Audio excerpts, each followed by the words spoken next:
आकाशवाणी संबलपुर आंचलिक खबर पढ़ुछन अतीश कुमार सतपथी। जुहार पहला मुखिया खबर। विकसित गाँ विकसित ओडिशा कार्यक्रम शुभारंभ कले मुख्यमंत्री। योजना लगी 5,000 कोटी टंका खर्चा करबे राज्य सरकार। ओडिशा गस्ती आसीथिबार 16 अर्थ कमिशन आवाकेल फेटबे मुख्यमंत्री को। कुंभमेला लगी राज्यर भिन्न भिन्न जगह प्रयागराज के चालला सरकारी बस सेवा। और राज्य ई बछर खरा दिने 70 ରୁ 80 दिन तक जह तापमात्रा रहबा अनुमान कला विश्व पाणीपाग संस्था। एथर पूरा खबर। राज्य विकसित गाँ विकसित ओडिशा योजना सहर और गाँ भितरे विकास के नहीं फरक के दूर करी मौलिक भित्तिभूमि समान करबा बोली मुख्यमंत्री मोहन चरण माझी कहिछन। खोर्धा जिल्लार जंकिया मिनी स्टेडियम ठाने योजनार शुभारंभ करी मुख्यमंत्री श्री माझी कहिछन योजना थी राज्यर पाखापाखि 60,000 गाँर विकास हेबा। गाँ मानकर भित्तिभूमिर विकास लगी बछर के 1,000 कोटी टंका करी 5 बछर भितरे 5,000 कोटी टंकार विनियोग करा जिबा।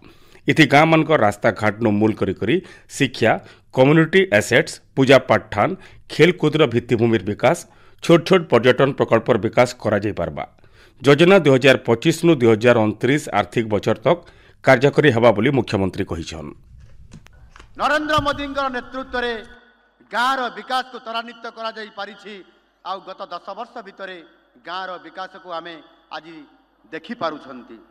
प्रति गाँव रे पक्का रास्ता रेल रास्तार आज जुआड़े देखा आज बिछई हो पड़ी। गत 10 वर्ष भितर विकासर चित्र प्रति गाँव रे प्रति पंचायत रे प्रति ब्लॉक रे साही साही भितर कंक्रीट रास्ता गोटे गाँ को आउ गोटे गाँ भितर पक्का रास्ता गोटे पंचायत रो ब्लॉक भितर पिचु रास्ता आज आमे देखा पाउछंती।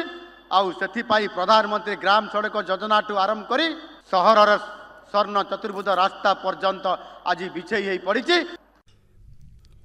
कार्यक्रम ती पंचायती राज और ग्राम्य उन्नयन मंत्री रविनारायण नायक जोग देकरी कहिछन विकसित गाँ विकसित ओडिशा कार्यक्रम जरिए ग्रामीण अर्थनीति आगे बढ़ी पारबा। ग्रामसभा जरिए गाँर सबु विकास बाबद काम लगी निष्पत्ति निया जाई पारबा। 2024-25 आर्थिक बछर बजट थी राज्य सरकार विकसित गाँ विकसित ओडिशा लगी 1,000 कोटी टंकार व्यवहार करिछन। इथिर लगी मोट पांठिर 40% आदिवासी इलाकार उन्नति लगी खर्चा करा जिबा। ए मासर 15 तारिख तक जिलापाल और बीडीओ माने 5 वर्षिया योजनार तालिका बनाबार के सरकार निर्देश देइछन। योजना के राज्यर सबु ब्लॉक और कार्यालय के संयोग करा जाइछे। उद्घाटनी समारोह थी जिलार ब्लॉक स्तरीय प्रतिनिधि माने आवासी जरिया सामिल होइथिले। संबलपुर जिला धनकड़ा ब्लॉक ठाने योजनार जिला स्तरीय उद्घाटनी कार्यक्रम हो जाइए। कार्यक्रम दी स्वास्थ्य मंत्री मुकेश महालिंग विधायक जयनारायण मिश्र जोग देकरी योजनार जरिए प्रकृत भाव गाँर विकास हो पारबा बोली कहिछन। गाँर अर्थनैतिक और सामाजिक विकास हेले जाइकरी ओडिशार विकास हो पारबा बोली अतिथि माने कहिछन। नुआपड़ा सांस्कृतिक पड़िया ठाने हितबार योजनार जिला स्तरीय उद्घाटनी कार्यक्रम थी जिलापाल मधुसूदन दास जोग देकरी इनर जनजातिर विकास हेले ओडिशार विकास हेबा बोली कहिछन। जिल्लार 4टा ब्लॉक ठाने भिल कार्यक्रम शुभारंभ हो जाइछे। बौद्ध जिला मृसुंडी पंचायत पड़िया ठाने होइतबार जिला स्तरीय उद्घाटनी कार्यक्रम थी जिलापाल सुब्रत कुमार पंडा और बौद्ध विधायक सरोज कुमार प्रधान जोग देइथिले। जिल्लार 3टा ब्लॉक ठाने भिल एंता कार्यक्रम होइथिला। प्रधानमंत्री नरेंद्र मोदी आज प्रयागराज कुंभमेला के पहुंची करी त्रिवेणी संगम ठाने बुड़ पकईछन।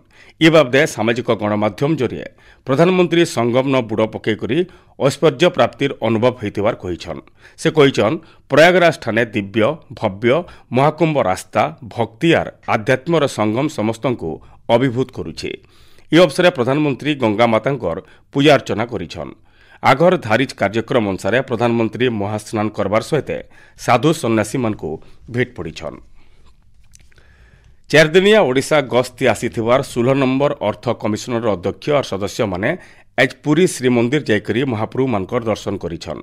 सिंहद्वार ठाने जिला प्रशासन और श्रीमंदिर प्रशासन तरफु सदस्य मानकु स्वागत करा जाइथिला। इतार उतरु सदस्य माने कोणार्क और धौली ग्राम पंचायत के बुली जाइथिले। कमिशन पुरी जिला न चलीथिबार प्रकल्प मानके विनियोग होइतिबा टंका और आवश्यक खर्चा बाबदे जिला अधिकारी मानकर संगे आलोचना करिछन। दिल्लीर 70टा विधानसभा आसन लगी आज भोट सरीछे। सकाल 7 बजे संजबाइलर 6 बजे तक 13,767टा बूथ न भोट होता। उपरबेला 5 बजे तक 57.70% भोट पड़ा। 649 जन प्रार्थी निर्वाचन थी प्रतिद्वंदिता करिछन। एबा 8 तारिख दिन भोट गंती हेबा। आपण माने खबर सुनुछन आकाशवाणी संबलपुर केन्द्रनु। राज्यपाल आर राउरकेला विजु पट्टनायक वैषयिक विश्वविद्यालय कुलाधिपति डॉक्टर हरिबाबू कंभमपाटी एच विश्वविद्यालय 11 नंबर समावर्तन उत्सव के उद्घाटन करिछन। ई अवसर यूजी पीजी और पीएचडी सारिथिबार 19 जन छात्र छात्री को स्वर्णपदक सहित मोट 29,283 जन छात्र छात्री को प्रमाणपत्र दि जाइछे। कार्यक्रम थी प्रतिरक्षा मंत्रालय अंतर्गत डीआरडीओ निर्देशक डॉक्टर विनय कुमार दास जोग देथिले। महाकुंभ जीवन लगी ओडिशा राज्य परिवहन निगम ओएसआरटीसी तरफु बस सेवा फेर घे मूल होइछे।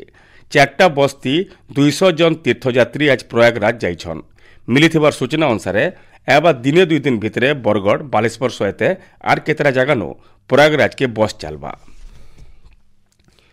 पुरी श्रीमंदिर माघ शुक्लपक्ष अष्टमी तिथि न एच श्रीजीव मानकर बनक लगी नीति चलीछे। इथिर लगी संजर 5 नु रातिर 10 बजे तक श्रीमंदिर न साधारण दर्शन बंद रही। श्रीमंदिर प्रशासन सूचना अनुसार 2 नंबर भोगमंडप नीति शेष हेबार उतरू ई गुप्त नीति मूल होइछे। दत्त महापात्र श्रीजीव मानकर श्रीमुख श्रृंगार गुप्त नीति करिछन। जातीय कृमिनाशक दिवस अवसर सरकार तरफु एबा 10 तारिख दिन 1 नु 19 बछर भितर थिवार सबु छुआ पिला टुकेलार 20 नु 24 बछर बयस्कर आसन्न प्रसव महिला मानकु आल्बेंडाजल बटिका और सिरप अंगनवाड़ी केन्द्र सरकारी बेसरकारी विद्यालय और महाविद्यालय मानके दियाजिबा। जेन माने 10 तारिख दिन बटिका नाई खाई पारिथिबे सेमानको एबा 17 तारिख दिन मपअप दिवस थी ऊसो खाई पारबे। ई ऊसो कैंसी जटिल पार्श्व प्रतिक्रिया नाय करे। हेतिर लगी निर्धारित वर्ग थी आसुतुबार समकु ठीक समय थी सरकार तरफु दिया जाउतुबार माहलिया कृमिनाशक ऊसो खुआबार के अभिभावक मानकु अनुरोध करा जाइछे।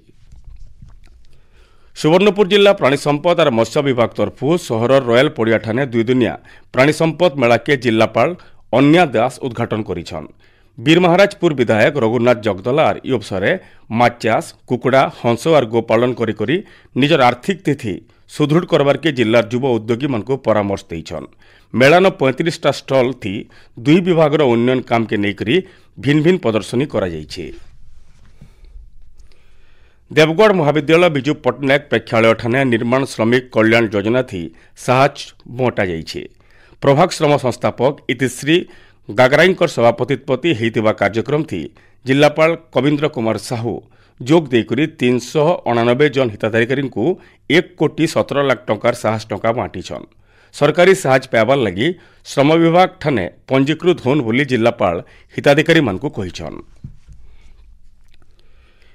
भुवनेश्वर आंचलिक पाणीपाग विज्ञान केन्द्र तरफु सूचना अनुसार आज दिन 10 तापमात्रा 35 डिग्री अटका थिला।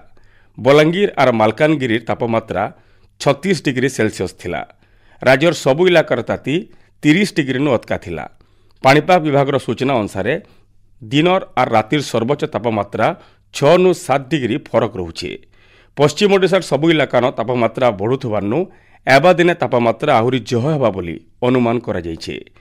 ई बछर फेब्रुआरी मासर पहला हप्ताती कोरापुट भवानीपाटना झारसुगुड़ार तापमात्रा 50 बछर रेकर्ड भांगीछे। सेंता भुवनेश्वर तापमात्रा 21 बछर रेकर्ड भांगिथिबार जना पड़ीछे। विश्व पाणीपाग संस्थार सूचना अनुसार ओडिशानो ई बछर खरा दिने 70 नु 80 दिन तक ग्रीष्म प्रवाह जारी रहेबा। मार्च मासर 15 तारिख नु जून मासर 15 तारिख भितरे ताती जह बढ़बा। सियाड़े ई बछर जनवरी मासर शेषर सबुनु ततला मास थिला। पाणीपाग संस्थार सूचना अनुसार पुर्थिर हाराहारी तापमात्रा पहला थर लगी 13.6 डिग्री सेल्सियस छुईथिबारनु गोटे बड़ चिंतार कारण होइछे। गला बछर विश्वर हाराहारी तापमात्रा पहला थर लगी 1.5 डिग्री सेल्सियस पार करिथिला। शेष मुख्य खबर फेर है। विकसित गाँ विकसित ओडिशा कार्यक्रम शुभारंभ कले मुख्यमंत्री। योजना लगी 5,000 कोटी टंका खर्चा करबे राज्य सरकार। ओडिशा गस्ती आसीथिबार 16 अर्थ कमिशन एबाकेल भेटबे मुख्यमंत्री को। कुंभ मेला लगी राज्यर भिन्न भिन्न जगानो प्रयागराज के चलला सरकारी बस सेवा।